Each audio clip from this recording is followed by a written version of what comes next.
You can start.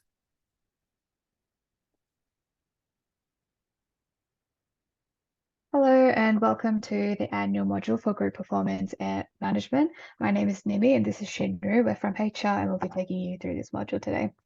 So here's a brief summary of what we're covering in this presentation. So I'm sure everyone here already has a pretty good idea of what problem solving is. It's a process that we have all used before in the workplace, but I want to give it a definition that we can use as we move forward. So problem solving can be defined as anything that uses and applies a mental representation of problem to reach a solution. But what exactly is a problem? So a problem is a discrepancy between the current state and the goal state. So the goal state is the state that we would like to reach.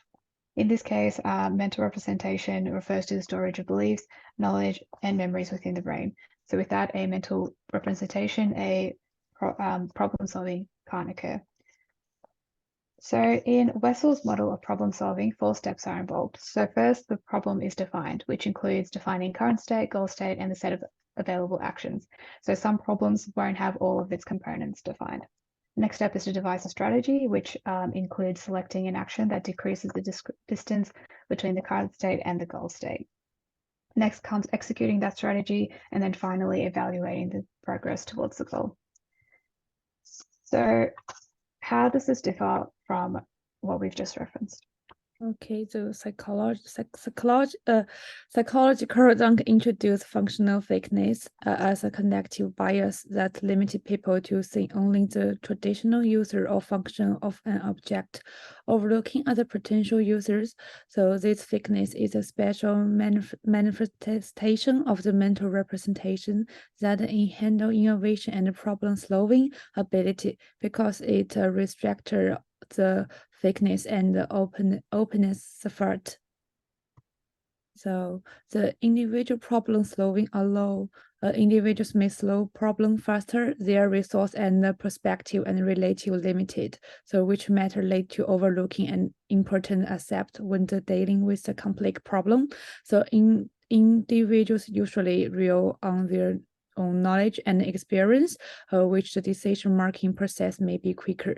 It could lack a comprehensive understanding of the problem, especially when the problem extends beyond an individual expertise, making them more susceptible to the functional fakeness.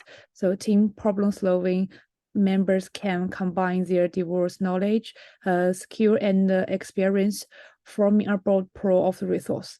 This extensive iteration of the resource allows the team to analyze and handle complex and multidimensional problems from the racial angles. So teams help overcome functional fakeness. To overcome functional fakeness, we need to expand and adjust our mental representation to make them more flexible and inclusive. Team can think about problems from the multiple perspectives, engage in creative activities, or introduce different viewpoints or teamwork. So how does social influence on behavior? So social facilitation refers to the tendency of individuals to do better at a task in the presence of others. In one of the first studies of this phenomenon done by Triplett in 1898, it was found that bicycle racers who raced against each other rode faster than when they were racing against the clock. And on the flip side of this is the tendency of individuals to do worse in the presence of others, which leads us to how do we measure productivity? So actual productivity equals the potential productivity of a group plus or minus any process gains or losses. So process gains refers to when a group performs better than expected, whereas process loss refers to when a group performs worse than expected. In the workplace, we want to try and minimize as much process loss as possible. So what affects group performance? So individual and situation factors both affect group performance. So this include personality traits like diligence and creativity, or the unique set of skills or knowledge that each individual brings to the table, which lends itself well to accessing new and unique available actions to problems that may not have been considered when working alone. Task type can also affect group performance. So whether a task is divisible allows different individuals to attack different sub-goals that might be better suited to their skills and knowledge. So we'll be covering 3 main sources of process loss in group work today. So starting with coordination issues. Group work is great because it pulls quite a lot of skills and knowledge together. However, any new ideas and solutions need to be communicated with the rest of the team. Multiple points of input from different people can make coordinating all the potential for new information difficult. This is why process loss increases as group size increases, leading to more coordination problems. This can slow down or even interrupt reaching solutions within the team if communication isn't handled well. And even when a solution has been reached, the nature of individuals being at different points of the problem-solving process can require further discussion to get everyone on the same page. Lack of information sharing is also a problem. Reimer and colleagues found that groups had a tendency to discuss information that all members of the group were aware of and could inhibit discussion of less known but potentially valuable information. So the issue is that idea generation is not the only task that individuals handle in group settings, leading to a reduction in creativity and therefore process loss. So there's also the risk of conformity pressures. So this can manifest in groupthink and group polarization.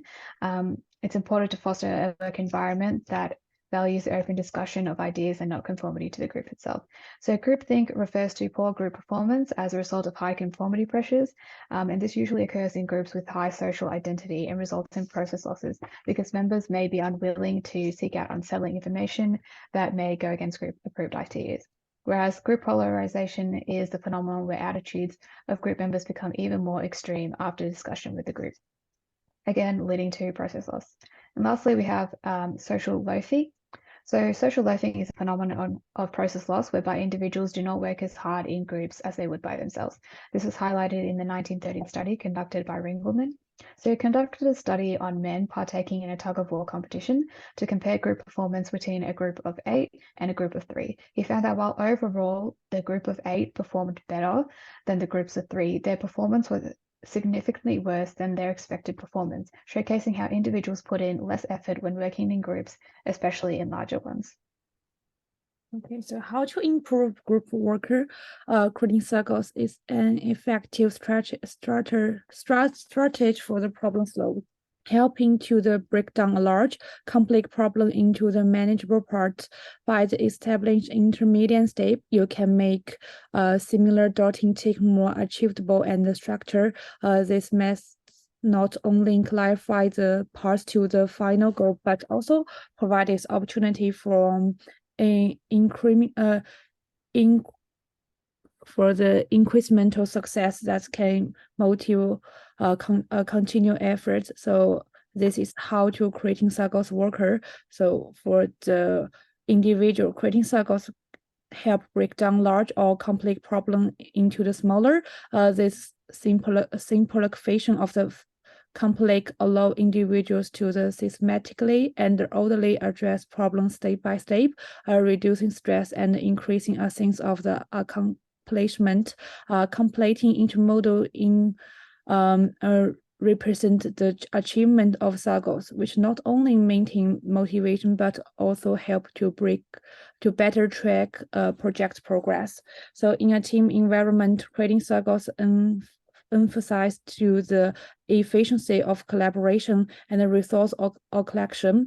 By defining clear circles, team can more effective distribution takes and the responsibility, reach its members clear understanding their role and the special objective they need to achieve. This not only optimize the team workflow, but also help to avoid the redundancy of resource and overlapping of tasks.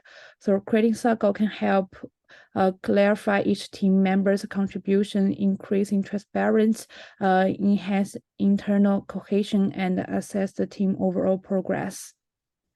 So this is our reference list.